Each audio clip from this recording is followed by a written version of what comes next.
देवी भागवत में इसका वर्णन है। देखो सुना दे रहा हूं, 1 मिनट सुन लो। देवी भागवत में है, देवी भागवत में ये वर्णन आता है कि जब भगवान महाराज विंध्याचल की तरफ थे तो विंध्याचल के महात्माओं ने देखा कि माता जानकी पूजा का सामान लगाती हैं और राम जी झट से पूजा कर लेते हैं। वो कपड़ा धो देती हैं और राम जी तब तक तैयार हो जाते हैं। साधु महात्मा बैठे हैं, महात्मा लोग बुरा ना माने, तो उन महात्माओं के मन में एक बात आई कि देखो हम तुम बेकार ही महात्मा बने, अब सब काम खुद ही करना पड़ता है। इन्हें बड़ा आराम है, ये सामान लगाती, ये पूजा करते, ये कपड़ा धोती, वो आराम से भजन करते। अगर हमारे तुम्हारे घर एक एक हो गए तो कैसी रहे। अब क्या महात्मा तो महात्मा। तो अब एक महात्मा बोला तो या में क्या टेंशन की बात है, एक एक हो जाएगी। अरे हो तो तब जाएगी जब इतने भारी भारी जटाएं रखाएं और कौन तुम्हें वो माला डालेगा। सोचते नहीं हो, सुंदर हो तो न ब्याह होगा, ऐसे हो जाता ब्याह। वो तो सुंदर है और थोड़े सुंदर नहीं है, उनके जैसा कोई सुंदर ही नहीं है। मन जाई रांची मिले सोबर, सहज सुंदर सांबर। वो तो सुंदर है इसलिए हो गया, अपनों कौन करेगा। एक बोला तुम चुप रहो, तुम्हें कुछ नहीं मालूम, हमने इनके बारे में कल ही पढ़ा है। क्या पढ़ा है? ये पत्थराम पाए धर दे तुरंत स्त्री बन जाता है, उनमें कोनो जरूरत ही नहीं है कि कोई ब्याह करना हो। पत्थरा ले चलो, चलो पत्थरा लो, ये लोग माला हुई धर दी, पत्थरा लेके गए। क्या गजब मामला। अब जब पत्थर लेके गए तो इसको गोस्वामी जी ने कवितावली में भी लिखा। देवी भागवत में तो विस्तार से है, कवितावली में आपने पढ़ा क्या है? बिंद के बासी उदासी तपोव्रत धारी महा बिनु नारी दुखारे, हुई है सिला सब कंज मुखी, पर सत पद पंकज कंज तुम्हारे, कीन्ही भली रघुनायक जू, करुणा करीबे को यहाँ पगु धारे। ये तो गोस्वामी जी ने लिखा। तो वे पत्थरा ले गए, बोले महाराज इसमें पाए रखो तो स्त्री बन जाए, हमारो घर बस जाए।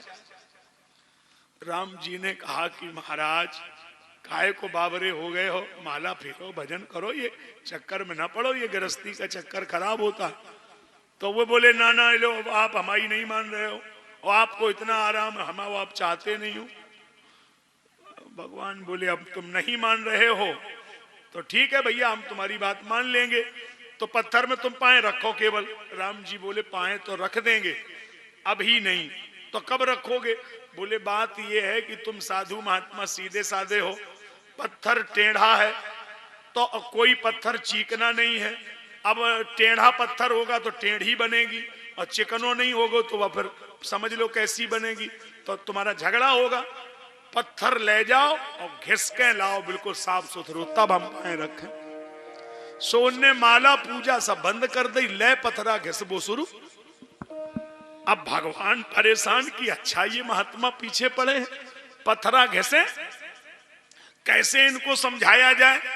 सो उसी समय भगवान ने दूसरी लीला रची, सुनो प्रियाव्रत रुचिर सुशीला, मैं अब करब चाहत नर। सो भगवान ने वो लीला कर दी और जानकी जी का हो गया हरण। और जानबूझ के भगवान खूब जोर जोर से रोवे, मनऊ महा बिरही अति कामी, ऐसे रोमे जैसे बड़ा कोई कामी बिरही रोए रहा हो। हे खग मृग, हे मधुकर श्रेणी, और हुई रोवे जहां वो महात्मा पत्थरा कैसे। एक महात्मा बोलो कि ये का चक्कर है, वो तो रो रहे। बोले हमें कल समाचार मिला है कि जो पूजा करा रही थी वो चली गई, सो वो रो रहे। महात्मा बोले तो भैया ये चक्कर में ना पड़ो, ये हमें कौन रोएगा, ये तो बड़ा आफत का काम है, फेंको। बोले उनने पत्थर ही फेंक दे। तो भगवान तो प्रसन्न हो गए कि चलो कम से कम इन्हें फेंक तो दे। अब ये ब्याह का कैंसिल हो गया। अब उन पत्थरों ने राम जी से कहा कि देखो प्रभु आपका वचन है, कोई सामान्य वचन नहीं है, ये रघुवंशी का वचन है। आपके कारण हमने परेशानी सही, हमें खूब तरासा गया और अब आप हमें छोड़ दोगे। देखो हम तो आपको वरण कर चुकी हैं, अब आप कुछ भी करें। भगवान बोले देखो हम मर्यादा पुरुषोत्तम हैं, ये त्रेता में तो बात ही मत करो, सीता के सिवा किसी को हम देख भी नहीं सकते। हाँ, तुम्हारी प्रतीक्षा अगर तुम करो तो तुम्हें फायदा होगा।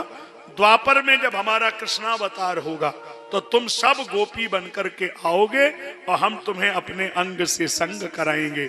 इसलिए ये बड़े बड़े गौतम जाबाली, बड़े बड़े महात्मा, बड़े बड़े ऋषि मुनि हैं जो आज भगवान के चरण धूलि को पाने के लिए, उनका मतलब सामीप्य पाने के लिए ये लीला में आए। ये कोई सामान्य, कोई ऐसी वो नहीं है जिन्हें आप सोचते हो।